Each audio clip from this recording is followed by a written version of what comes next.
Miss Spirit, I think I see why we get along so well. For every obnoxious trick that survivors got, the reply was, learn to deal with it. Decisive strike, learn to stop tunneling. Dead hard, learn to stop lunging. Self-care, learn to stop dealing damage. Yet you were the only one to ever come out and throw it back in their faces. No, you learned to fucking deal with it. Learn to start thinking, how do you like that? You were the Robin Hood, the Joker, the Johnny Silverhand, the rebellious soul of God, please let us just have one unfair thing. And I use past tense because goddammit, I know we aren't meant to have you forever. There's been a shifting tide on who wins the big balance war, and I know you'll sink into the harbor among the rest of my imported tea. Nowadays, killers are expected to have map control, meta-changing perks, and at least one game-breaking bug before given to us, but back in the Old West, the plan was, how does this stop looping again? Well, the answer was to descend from the sky and say, put on headphones. Yes, the Spirit occupies this brave spot in the meta, being a really strong killer that doesn't require a big learning curve. To play the nurse, you gotta apply the same pressure that drives young law students into the nearest mausoleum. Lucky for the Spirit, or Rin Yamaoka, she was a boring liberal arts student, with her boring drag of a dad who was fighting against a mountain of loans because Miss Prissy wanted to go to only the best fucking school in Japan. And then one day he decides to downsize his debt at the source. He couldn't even be original about the way he did it. By channeling the power of dramatic irony, Rin is filled with enough anger to murder her dad right back. To be honest, I don't know why the devs thought that anger was the best way to emote the character. All of my favorite ghosts are the unfeeling ones. Dread emotionless faces that act in robotic efficiency because they lack understanding. Why the fuck is Rin angry now? Did the survivors steal her senpai? I mean, okay, sure, they went to the tomes and wrote the angry personality in a more reasonable way after that, but that doesn't make everything perfect, okay? It just puts you on the same level of J.K. Rowling declaring years after the fact that Dobby was actually into slime girl hentai. I think I'm putting too much thought into this. How does she play? Like, fuck you, learn to deal with it. By pushing the power button, Rin spasms slightly before entering a spirit world. In this state, survivors can't see her and she can't see them, but she also moves really quickly. If you haven't caught on by the footage, the spirit needs to figure out where the survivor is in the real world, then pop out and attack them. Why is this so strong? Well, to boil the game down to basics, every chase will result in a loop. By loop, I mean survivors will find a nice little pallet or window and run around it. Forever. Learn to fucking deal with it. They do this because the edges of the map's geometry don't take too kindly to the killer's naturally thick body, making them move a bit slower, and, more importantly, the killer constantly has to mind that pallet as to avoid the entity pulling out the fucking splinters afterwards. To get to my point, this is a very roundabout way of wasting your time, and the survivor has all of the agency here. They hold forward, you hold forward. They turn around, you turn around. They press R1, you learn to deal with it. That's not to take responsibility completely away from the killer. You could pull small mind tricks like faking direction, baiting them, or calling a bluff, but what if you said, fuck you, I'm just gonna appear where you are running and plant my cosplay in your back? When the survivor reaches that loop, the spirit can take any random spot on the line and use her speed boost upon exiting her power to catch a survivor. She can phase for a decent amount of time, letting her cross about a quarter of the map, and that's without any performance-enhancing drugs. While phasing, she also leaves behind a husk. The husk is just a hollow model of the spirit, which does have collision, meaning you could use this little G.I. Joe figure to gatekeep whatever you'd like her to. You also need to take note of the fact that the spirit's ofrenda included a boiling tea kettle, so anyone near your phasing hears this loud hissing sound. It's not terrible, because the moment survivors hear it, well, using their brain is a bit too frightening, so they'll run and leave a trail for you to follow. These tracks are one of the few things that the spirit can detect while using her power. The main thing you'll end up doing is leaning into the marks and listening for when you reach the end of them. Scratch marks are the key to this power, but it's not the be-all end-all. When survivors run, it takes a short second for the scratch mark to fade in, making it impossible to 100% know where they are by following the coattails alone. Audio, on the other hand, is omnipresent, so you put the detective work in by following the tracks and then listening for their approximate location. And you idiots thought this game would be pay to win after the loot boxes showed up. But what if you don't feel like trying at all? Well, the spirit doesn't have a veritable tell for her power being in use, so if you just stand there, the survivors will literally come to you. Here are some tips for the more proactive types though. Survivors' first priority will be to run to a wall or loop and put up some line of sight breakers between the two of you. Since you've watched my videos and therefore have a dual core processor brain, you should try to guess where that is in the tile set and then beat them to it. Obviously, this is going to take a bit of good old sociology, but I believe in you. The best trick against you is when a healthy person gets a lot of distance and then begins to walk. To counter this, you do, well, fuck, they kind of win when they do that. Now go to the forums and cry like the little bitch you are! Okay, time to move on. The spirit's got 3 perks, and I only have so much video left. To start, I can't remember the last time a killer released with 3 good perks. It feels like most of the time we roll the dice with 1 B tier perk and then 2 Ds. Nope, if worthless degrees are good for one thing, that's easy A's. That said, when I say good, I mean not useless.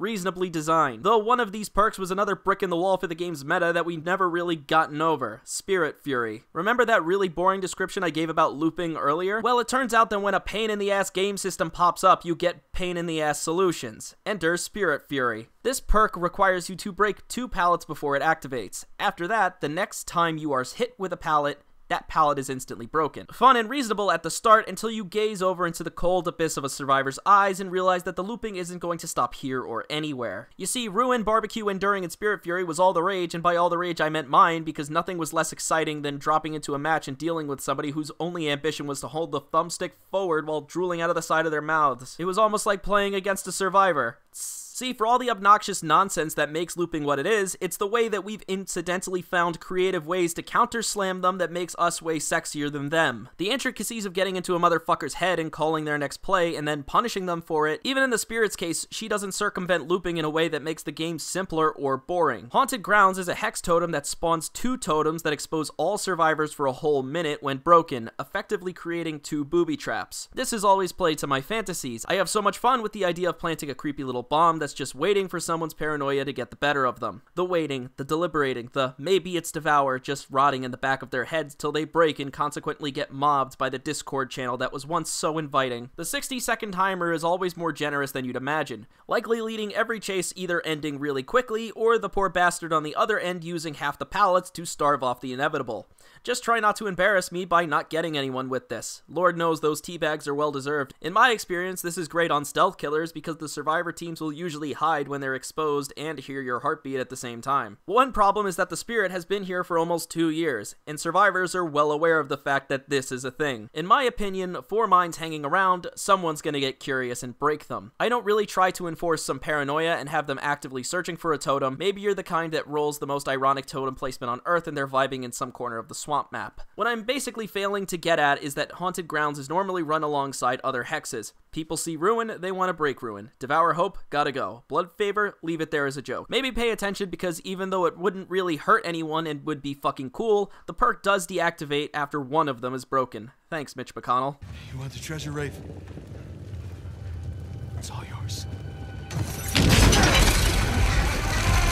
Following the footsteps of things that I think are fucking cool, Rancor is an obsession perk that triggers every time a generator is activated. When it does, you, the killer, see every single survivor's location for a few seconds. While you're the obsession, you see the killer's aura for a few seconds. Okay, not bad, but what's this little bit down here? When all the exit gates are activated, the obsession is exposed and you can kill the obsession. Y'all might remember me saying that no, it is unfair because, it is, but I actually have no qualms about defending this little guy. If you've watched my Myers video, you'll know that my favorite thing about this game is the story that is naturally built between the actors on stage. And even though Rancor isn't amazing, what it is fucking scary. It acts as this nice little countdown of impending doom and is, more importantly, localized on one low son of a bitch and feels perfect every time. Also, you might have noticed that when I described this perk, I referred to the killer getting a location while the survivor gets an aura. That wasn't an accident. What's the difference? Well, if a survivor is moving, you don't get to see their full range of motion, just a golden location. You also get to detect people in lockers, and distortion doesn't protect them from this. Sorry, Jeff, I guess you're doomed to remain at the bottom of the user chart till the end of time. You might have put 2 and 2 together and realized that this is the fucking Yu-Gi-Oh thing where they invent several names for the same effect so they can do it over, but properly this time. Though without it, the Spirit would probably have less perks to help her out, but that's for later, tease tease. I think I owe the add-on section a bit more love. Not consistently though. I'm already realizing that digging into behavior's design ideology for more than 15 minutes is like trying to analyze a fired cannonball because it has swear words carved onto it. The Spirit's add-ons can generally follow a pretty common flow. The Spirit has recharge buffs that give her the power back faster, charge add-ons that let her go ghost quicker, speed ones that make her move faster, and duration ones for the power as a whole. I don't really differentiate between the speed buff and the duration buff. Personally, I prefer the duration. It lets me float around and enjoy giggling in my cloud while they panic, but at the end of the day, the Spirit is gonna beat the schoolboys no matter what accents are attached to the end of her sword. If you are taking the speed add-on, I'd possibly combine it with a recharge offering. I tend to go for short bursts of the power that allow me to have enough time to change targets whenever I want, especially when I have a lot of perks that prioritize that style of play. I almost forgot the Spirit has one last bullshit trait because why wouldn't she? As the Spirit walks around, she phases in and out of the world for fractions of a a second. In layman's terms, she moves like she's constantly in low ping. This is called passive phasing, and there are 2 add-ons that make you do it more. As to its genuine efficiency, I have no fucking idea. You can't tell when this passive effect is taking hold, so all you'll really notice is when a survivor makes a mistake that defies understanding. The Spirit's Cool Kid Purple add-on is called Prayer Beads. Remember the tea kettle analogy I used earlier to describe the sound that survivors hear when the spirit is phasing nearby? The prayer beads make that hissing sound go throughout the entire map when you activate your power. This used to just straight up remove the phasing sound, but this brought rise to the gen grabber spirit, meaning that killers just used discordance to tell what gens people were on and then pulled them off of it. And even though this was an issue that maybe bothered your average person once a year, it got changed to this. And do you see what I mean when I tell you that this relationship with overwhelming power isn't built to last? You look lonely. I can fix that.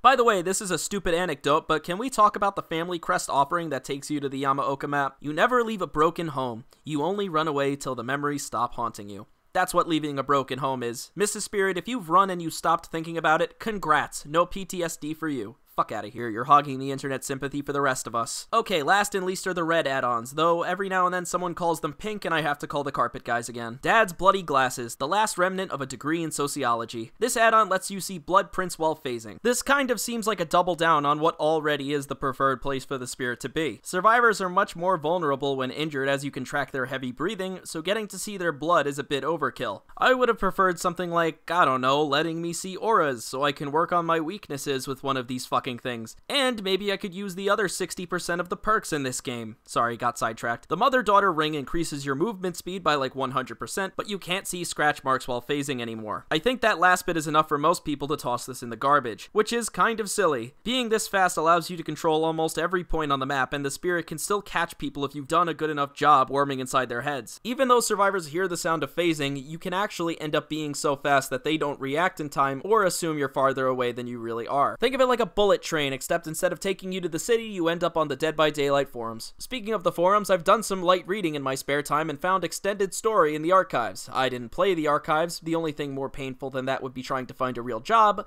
but I did read them all in like 5 minutes with my precious Dead by Daylight wiki. Don't worry, it takes place in high school, but she died in college. I fact-checked this. If I spent 20 minutes talking about a 17-year-old girl, you might as well call me Carson. I draw attention to this because I think her characterization is somewhat hilarious. She's a fairly inane school student, but she beats up her classmates with a stick because the spirit of her grandfather is pushing her to be violent. In short, she's a fucking Chunabiu, looking up to her grandparents and thinking she'd be better off if she was like them. If I found someone like that in my high school, I'd beat her up too. Okay, yeah, perks. Not her perks, just perks that I thought were cool on her. We already did that bit. Don't worry, my magic hat is looking charitable today, and pop! Oh, Dragon's Grip. If you're the type that listens, you'll remember that I said the spirit cannot see auras while using her power. The location ability works just fine though. Dragon's Grip triggers when you hit a generator, infecting that generator for 1 minute. If anyone touches it during that time, they scream and become exposed for a whole minute. Then the perk goes on cooldown for a certain amount of time, and okay, who put all this fucking math here? The first issue is that when it triggers, survivors tend to get very skittish and run away at the slightest provocation. Obviously this doesn't bother the spirit because she took that issue and smoked it. Like me, her heartbeat is a bit quieter than everyone else's. Also, her phasing gets her around really fast. I don't move really fast, but I can still carry all the groceries in one trip, so fuck you. Survivors also scream when this triggers, meaning you've got your objectives in your sights. One thing a lot of spirits do is overload on map control perks without ever trying things like improving her chasing or damage output. I mean, I get it, you don't need more damage when you're getting by just fine, but this perk does both of those things at the same time. Though to discuss map control, I think there's a lot of good ones for her. You might think based on the last one that I'd recommend Iron Maiden, and damn, let me tell you that community college sociology degree is not paying off. Iron Maiden gives you a location when a survivor exits a locker, and this exposes them for 10 seconds. With an upcoming buff, that's gonna go up to 30 seconds. It's reasonable to suspect that this perk might get stronger, but no one ever jumps into a locker, and if they do, it's probably to smack you with the door on the way out. Nor does this really coordinate with her power, as hopping in a box is still visible while you're phasing. Then there's the fact that if you phase in front of a locker containing a survivor, there's no way in hell they'll be able to react fast enough. Hoarder spawns 2 extra chests on the map and notifies you whenever someone tries to open one of them. One of the best parts about this perk is that no one really expects it or believes it even exists. It's kind of hot off the presses with the newest DLC, and just like every other attempt Behavior makes to change up this game, has found itself thrown into an abyss of apathy. Rin moves really quickly, and she's able to get these locations while phasing, letting you find power in an unorthodox manner and actually giving this fucking thing a home. Also, I don't really get scared of more D-tier boxes laying around, so whatever. Believe it or not, I do tailor the perks in this section to the killers in particular, not just because I feel like picking out nonsense in hopes that it'll make the game a more diverse place one day. Pop Goes the Weasel activates when you hook a survivor, and you get 45 seconds to hit a generator and instantly regress it by 25%. That is fucking good, and it's the only perk that can rival Ruin as the mandatory slowdown perk. And what's it doing in my video? You know my shtick, I've been doing it for 10 videos now. While I do advocate killers integrating novelty because it starves off boredom, I will advise a super high meta perk if it directly works into their power. In the Spirit's case, after a hook you have your power up and there's no reason to not use it, so you might as well zoom over to all the gens and break one. I actually stand by the devs nerfing the timer on this perk a while back because a good perk should have varying effectiveness on each killer. Reducing the timer means it's not great on someone like Trapper or Clown, ironically, but it is built for speedy killers that can quickly orient themselves in a spot where it's useful. Meanwhile, the Trapper can use Ruin, as area denial is sort of his thing, and the Clown can unplug his Ethernet cable. Which is why I'm now going to send a letter to Behavior telling them to nerf it again, as I've got the audacity and I enjoy your hopelessness. Though, in terms of raw warfare, I think I'll just get it because I always get it. Though, unlike most of my country, I already know what it's like to be embroiled in civil war. Before we completely peter out of this video, by the way, I did want to thank you. We've passed 25,000 subscribers, and while I don't have a really cool reward lined up for that, I do want you to know, though, if we wanted to, we could all decide to be considered a marginally effective terrorist group, depending on your loyalty, of course. I try to be cute and say that if you followed me on certain social media platforms, you could be a part of that organization too, but frankly, I think jokes like that aren't being received too well at the moment. Speaking of fantasies, I wonder what the Spirit would think about her position if she were real. Do you think the rest of the killers feel embarrassed that they are all one-upped by a teenage girl? Yeah, Mr. Trapper, you had to kill your family and get meat hooks infused into your flesh, but she did all that and she can cosplay as your favorite character. Let's be real for a second, we all know she's gonna get nerfed someday. Maybe not this patch, not the one after it, but somewhere down the line the nail protruding out of the wall will get hammered down. I've tried to keep things on the same tone of bitter if somewhat generic snark, but yeah, I do think this killer is quite good. But I wonder if she sees the branding iron on the way because I know exactly what it's gonna say.